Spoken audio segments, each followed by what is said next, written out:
Yeah, great performance by our team. Obviously, as usual, started with Paul pounding the strike zone with all his pitches, executing at a high level. I thought the at-bats tonight were really good. Had a good plan. Guys stuck to it. Got some good swings. And then played good defense for the most part. And the engagement of the team throughout the day was very mature and outstanding, and look forward to tomorrow. Okay, we'll take questions for the student athletes right here. Right? Yeah, Paul, right here. Just, walking off the mound there in the 8th inning, can you just talk about the emotions there and just kind of what this, year has meant playing at LSU in these moments? Yeah, I've gotten asked a couple times in the past couple weeks about what my expectations were coming in here. And it's not anything close. I wasn't expecting anything close to what I've received the past couple weeks, which has been, it's been an awesome. It was an awesome opportunity to come here in the first place. Never thought that I would be, receiving the love and all that from the fans that I've gotten in the past couple weeks. But it's so cool. Okay, I think we got one in the front here. Paul, the start of the game, you guys had to wait all day to play, and then to see all those people, and they were so loud to start at 9 o'clock.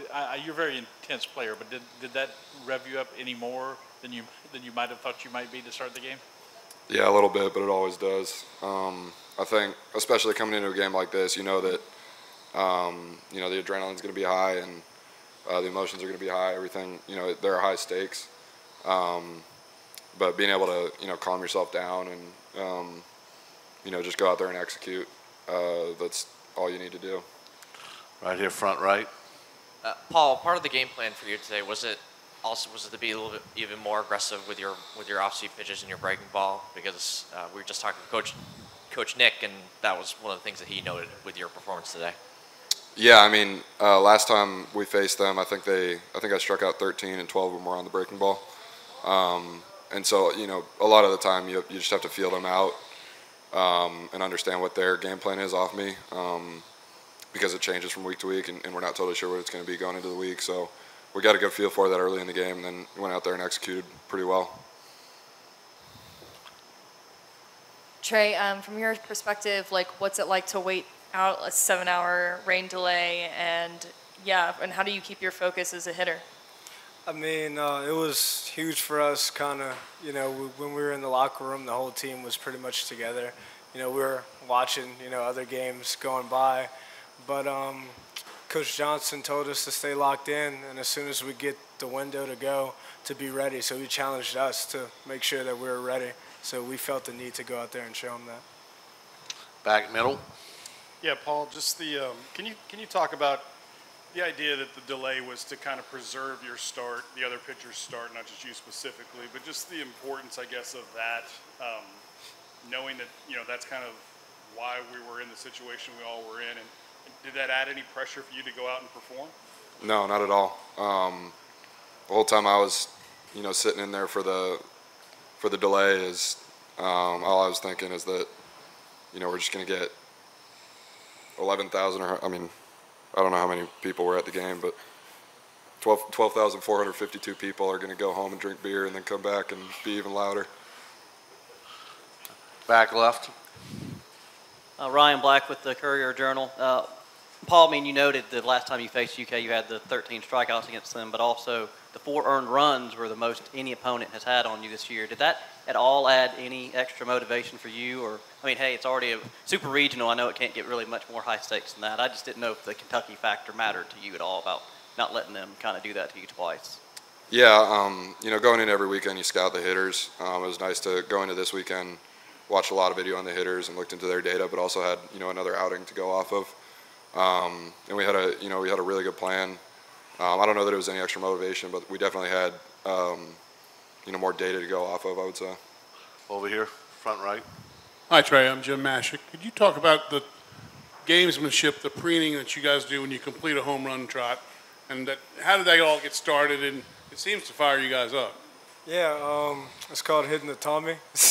Tommy brought it from where he came from. When he sits there and kind of leans back, sinks in his heels, and crosses his arms, it's kind of obviously towards our team, and it definitely fires us up. Yeah. Glenn? Paul, what did you do for the several hours in between when the game was first? I mean, did you nap or work out, or what did you do? You probably never had a situation like that before, did you? For the first delay, I went home, played with the dog, and got some food, came back, and then warmed up again. And then for the second delay, I kind of just sat around, did what I needed to do to stay warm. Obviously didn't know when the game was going to start, but I was pretty much warm the whole time. Back middle, Mike? Trey, could you just talk about the offense kind of coming around for guys like yourself and Tommy, some guys that, you know, trying to see it and did well tonight? Yeah, definitely. We know the work that we put in can't change, no matter if we're successful or if we're struggling a little bit. And we also know that everybody in that dugout believes that we're going to get the job done every time we step up there. So that's the confidence that we kind of walk around with, and it definitely boosts us a little bit, or a lot bit actually. You walk around, no matter how you're hitting, it doesn't matter. It's this at bat when you step in there, and you pretty much expect to get the job done. Front middle right here. Paul, so many players talk about how your mentality is just something that they really look up to. What is something you do to stay grounded throughout the season? I think everything just goes back to execution. You know, working throughout the week, you know, in my bullpens, my catch play, all that, to go out there on Friday or Saturday night and execute. Obviously, we know what the game plan is going to be on the opposing team, and so we're working toward that. We're also working toward, you know, what I did well and what I didn't do well the last week. But if you make it simple like that, then it's easy to just go out there and, you know, have that consistent mindset. In the middle right here in the front. Trey, you had your first 2 home runs off starting pitcher Zach Lee. What were you looking for from him, and what did y'all kind of discuss in the scouting report?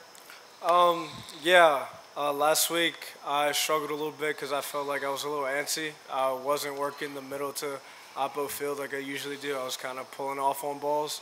So earlier when we were working out, hitting in the cages, BP and stuff, I was working on seeing the ball to take deeper, and I even took it into the game. I wanted to make sure, even if I was a little late, I was going to make sure to see the ball to take deeper, try to work the other way, and it worked out for me. Michael, you got one in the back? Actually, I just blanked on it, so I'll give it up. Go ahead. Trey, I guess you're never surprised by your fans, but as long as the delays were today and for the place to be that packed and that loud, what were your thoughts? We knew that if the game started at 2, it was definitely going to be loud, but the longer we waited, the cooler it got out there. We knew that it was going to get even more rowdy. So once that window opened up and I kind of walked out the locker room onto the field and looked around, I was like, yeah, this is exactly what I was expecting. Okay, we'll go ahead and release this. Oh, you got one more question here in the front? We got one in the front here. Okay. Paul, as we're coming up and the season's obviously ending, we're in postseason, but what's it been like at LSU, you know, coming from the Air Force and this being a completely different community? It's pretty much the exact opposite. I was talking to somebody before I came over here. We averaged, I think, 150 fans last game or last year when we were at home, and you know, now we have 12,000 fans every game. It feels like, but it's been really cool to be, you know, welcome here, and you know, to enjoy the crowd. I was looking forward to this start for a while, knowing that it was going to be the last one at Alex Box Stadium, and you know, it meant a lot. Michael? This is for both players. We can start with Paul. Just, I know you will have a different approach than most people will probably think about, but you're 1 win away from Omaha. How do you control those emotions and playing tomorrow and performing? Yeah, the only thing that we have to do is execute, and then, you know, it's gonna work out. You know, Coach talks about the standard above winning. If we do everything right and we execute to the best of our abilities, then it's all going to take care of itself. So it's a cool opportunity, but you know, obviously got to come out tomorrow and just execute, and then we're gonna, you know, have a cool team trip to Nebraska.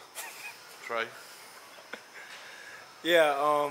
As soon as we wake up tomorrow, today means nothing. We're gonna go out there and win one pitch at a time. Like, that's our motto. That's what we're going to go out there and do.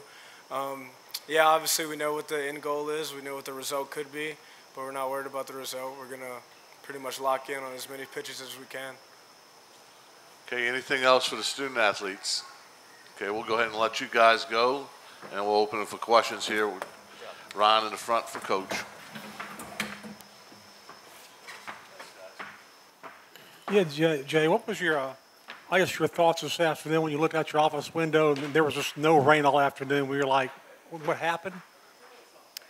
Yeah, I didn't really think much about it, to be honest with you.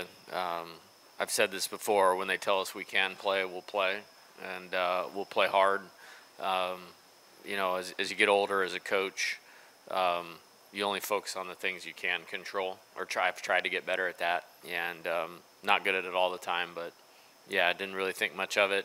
Really good job by the administrators here in the tournament of communicating and all of that, and really, you know, the hat tip of the whole thing is to the fans, you know, for being here at 2 and ready to go. That's the earliest I've seen them in the ballpark for a game, which is awesome.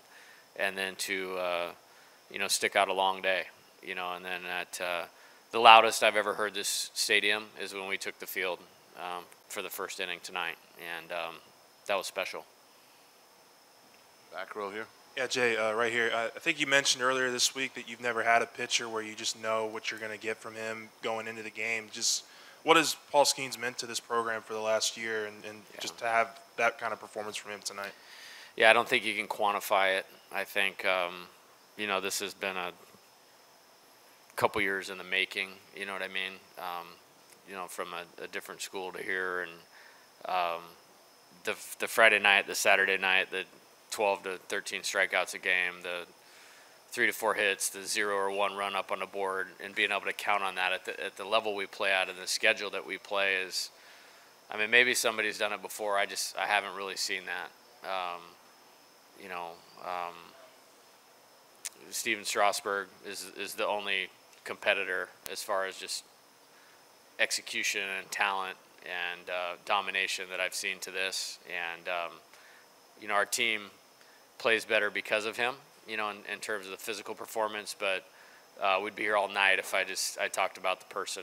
They don't come around like that. I mean, this is A-plus human being and character as it gets, and that's why the talent ascends to the level that it has. I mean, we're talking, you know, Michael Jordan, you know, type stuff. Front left. Hey Jay, Brett Martell with AP. So 6 home runs tonight, 132 in the year, which ranks 3rd all time in program history, I believe. Kind of with those 90 teams, I think a lot of people thought that wouldn't really happen again when the bats changed, but could you, I guess, give your perspective on those kind of numbers and what it means is going into the climax of the season? Well, it means a lot, you know, and I won't get into historical context a whole lot, but I mean, this is the Gorilla Ball program, you know, and I think about the teams that achieved those that have been, you know, maybe this team's close to.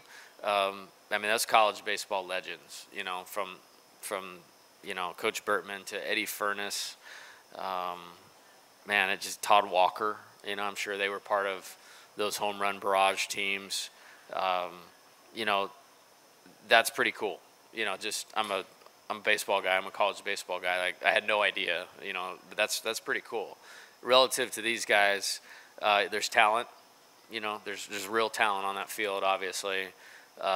There's a lot of hard work, both in the weight room, in the batting cage, mentally, vision-wise, approach-wise, and they just, it's our deal. You know what I mean? Like, it's our deal. We work really, really hard at it, and a lot of them it's been for 2 years, and it's really exciting to.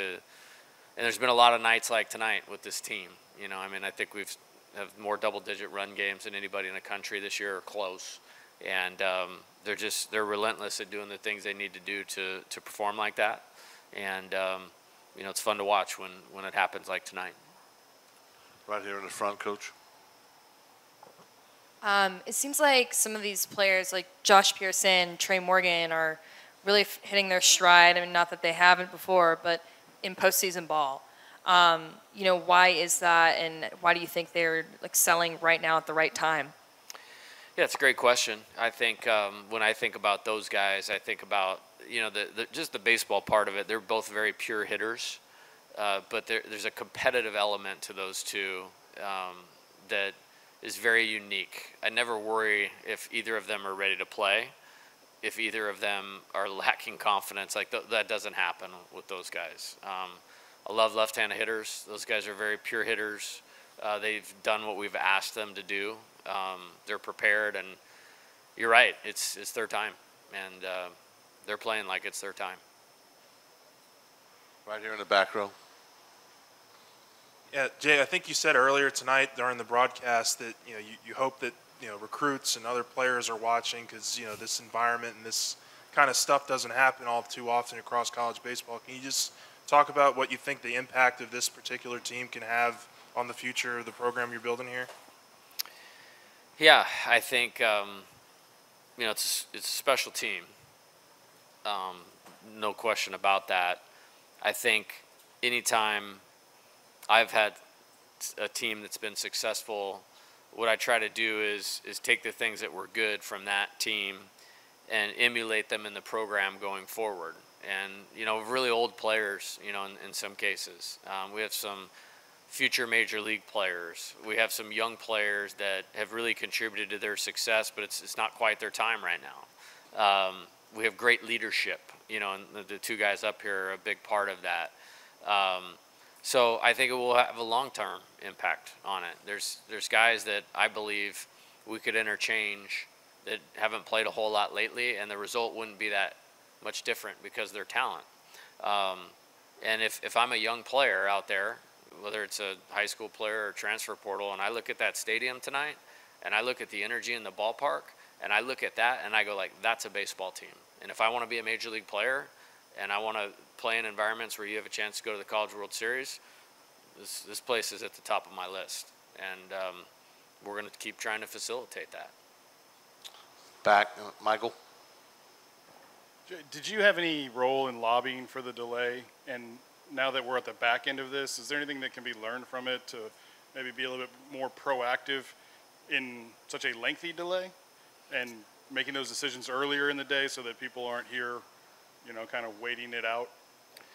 Yeah, I mean, I'm very comfortable with the process of what happened. I mean, this is as professionally run tournament as there is in college athletics. I mean, I don't have any knowledge of what the college football playoff looks like, but I would guess things are very, very similar. And, we have great committee or great administrators on the site. I think it's good that they have discussions with us. I think the communication was fine. The largest window of lightning was at 3 p.m. today. I mean, if you looked at it, and it was looked at from every angle. The National Weather Service was on a call with myself, my sport administrator, their coach, their sport administrator, all the games committee. And if you listened to that call, there would probably be a greater understanding of why we didn't start the game. And I'm very comfortable with it. And as I said earlier, this is a big job, you know what I mean? And this is an important job. And therefore, I focus on what I can control, which is the preparation of my team when they say go. And they didn't say go until 9:06. We tried a couple times, but it wasn't going to work. And if we're about safety, then we need to be about safety. If we're about fairness, we need to be about fairness. And I'm comfortable with all of that. I appreciate being communicated to in the fashion we were by the people from the NCAA. I appreciate having the opportunity to listen to an expert at the weather, and I'm very comfortable with how the process played out. And with that being said, as I said earlier, the stars of the delay are those fans up there in the purple and gold, because they didn't get discouraged or distracted by it. They showed up, and they showed up in a big way. Right here in the front, Coach. Coach, what do you think was the biggest difference between this start and the last time Paul faced Kentucky? Like, what do you think were the adjustments that were made? Well, in the last one, he struck out 13. In this one, he only struck out 9. It's different games, different time. you know, there's a lot to it. I don't really want to elaborate on that just because I'd have to really go back in my memory bank and go like April 14th, you know, what happened. I don't know if that's the exact date, but I feel like that was pretty close. And, you know, I think he executed beautifully tonight. I think the execution of everything in the zone or near the zone was much better tonight than it was in that start. He had a few bigger misses in the last start, which allowed them to see the ball better when he was in the zone. He didn't miss very far off tonight. And so they had to make a decision every single pitch. And when you're having to make a decision on a 101-mile-an-hour fastball and that slider, good luck. Fall left, Coach. Jay, I imagine your team doesn't have to be reminded of the series against Kentucky last time. You guys pounded them pretty good, and they came back and gave you all a tough time the last two games. What are your expectations of Kentucky? Remembering that series and what you've seen of them all season. Yeah, great team. It's had a great season. You know, not surprised they're here. You know, when I saw the brackets, it was like, this is who if we advance, this is who we're going to be playing. And old team, competitive team. They have a lot of pitching, you know, so I expect a dogfight where we'll have to play well to win tomorrow. Right here. Coach, just to be clear, who gets the last call on those weather decisions, whether you delay the game or not? The NCAA. Okay. Yeah. Anything else? Back in the back, Jacques. Coach, how does the one-game playoff mentality factor into one game to go to Omaha? Well, I think it's been a good formula for us because the same things, again, as crazy as it sounds, with the result, you know, what that would mean, the same things we need to do to beat a Kentucky or somebody in the SEC in April and May, they're the same things tomorrow. And these guys have the maturity to understand that, and you heard the word execution from those guys like 5 times tonight. And they know what it's about, and that's why they're here in this program, because they have talent and they have the right mind. And that's why you've seen it show up a lot, and they know what they need to do. And like I said, I believe last week, the motivation deal is not an issue. Okay, we'll wrap it up. If we'll take one more question here in the front.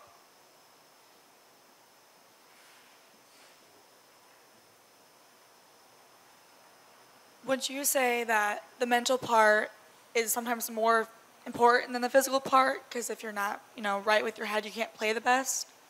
Yes, and I'll just go back to my first team meeting when I got the job. It's like we're going to work on mindset every day in this program, and it's so important in this sport. And to achieve at a high level, you have to create some type of advantage. We have great talent, but it's still about the team that plays the best, and your outlook and how you frame things to get to peak performance is really important. So it's absolutely more important, especially at this time of year. All right, Coach. Thank you very much. Thanks, everybody, for their cooperation.